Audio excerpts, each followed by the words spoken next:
So what do we have here? What we gonna do today, Mike? We're going to make a coconut macaron.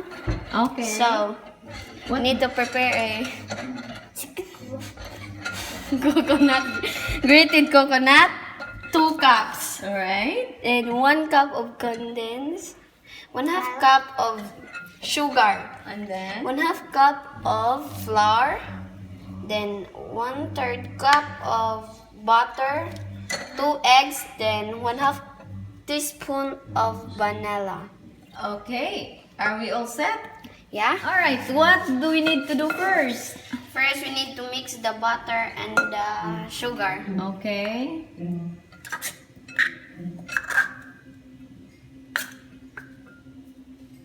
Slowly. Okay, then mix.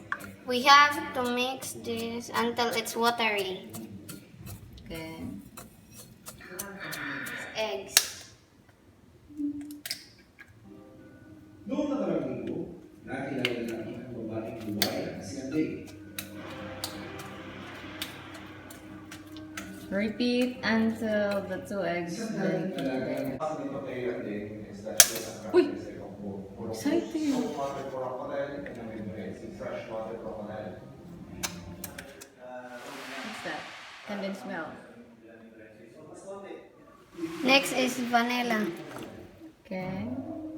Oras na makakunan si Anday ng skin sample. After that, we need to mix this gently. What's that? Flour and coconut grated. Okay. And after that, After mixing, we need to put this here. Okay. Careful. Slowly. Slowly, stop. Enough for the moment. Mix.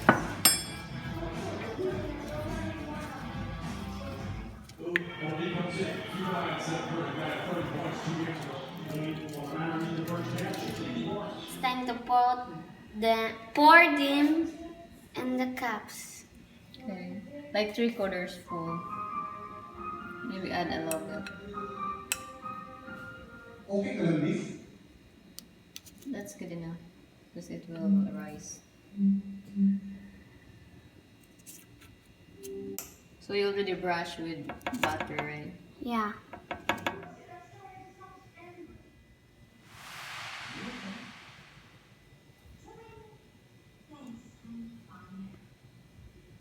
What are you distributing right now? Raisin. Okay. Dali. Mm-hmm.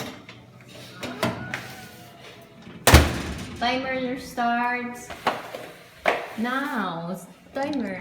After 30 minutes, here is my coconut macaron. Merry Christmas. Thanks for watching.